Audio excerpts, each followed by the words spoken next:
command was completely off in those games. I feel bad for the catcher. Yeah, for Danny. No, yeah, Danny's like, oh my god, this is critical.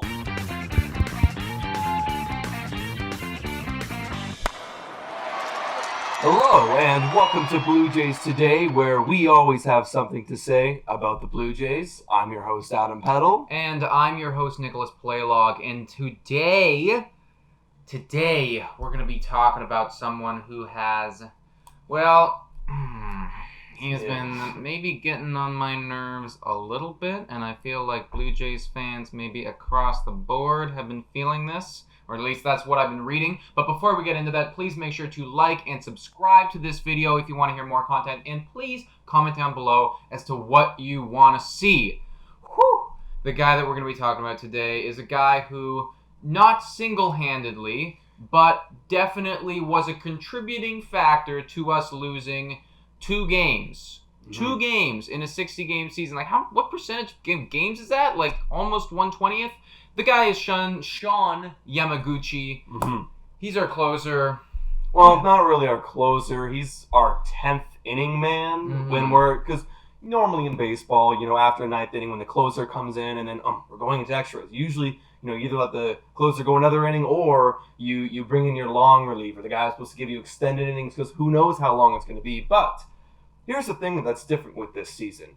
First of all, there's only 60 games, so we need to win games now. We need to get our best pitchers in, and we're forgetting there's already a man on second. So do I want a really good pitcher to pitch when there's already a man in runner scoring position to save the game? Of course. Mm-hmm. So who do I bring in, or who does Charlie Montoya bring in? Shun Yamaguchi.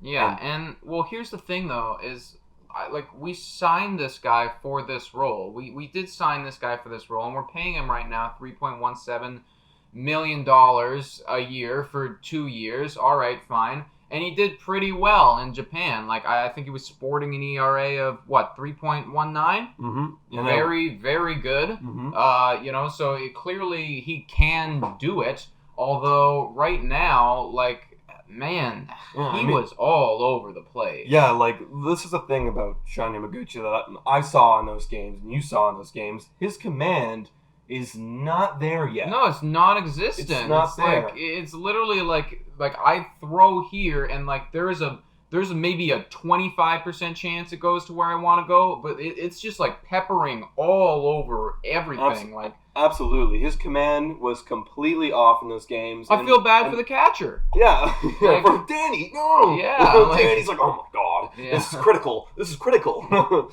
But no, he because he's falling behind in counts, he's walking way too many guys. And he actually, in those 2 games, only tallied 1 inning pitch. And that 1 inning pitch, he walked 3 guys. And that's too many guys. His whip was 6. Yeah. 6 on the dot. And yes, short sample size, but look, he's letting too many runs. He's cost us those 2 games. Yeah, well, okay, here's the thing. I don't know if he cost us the second one, we weren't winning, but he definitely made it very, very, very, very, very difficult for us to win that game. The first game, that was, I believe that you can put some blame on Yamaguchi for sure. Here's the thing. In both games, you're going in tied.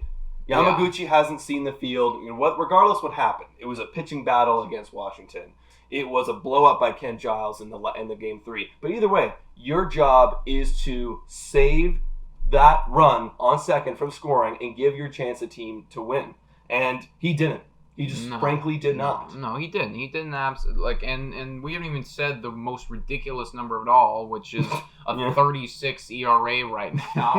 Obviously, that's just completely ridiculous. Blown up. It's blown up, but it's blown up because he's been getting blown up. So, and it's frustrating too because these are 2 games that we could have won, and 2 games that when we're looking back at the end of the season, in this shortened season, if we are 27-33 at the end of the season, maybe those 2 games were the difference between us making postseason and not making postseason. And it's just we can't be giving up 4 runs in 1 inning in the 10th. It can't happen. Here's the thing as well, we need guys who can play right now. You can make the argument, oh, it's early. He's just trying to find his command right now. Give him some time. Well, here's the thing, guys.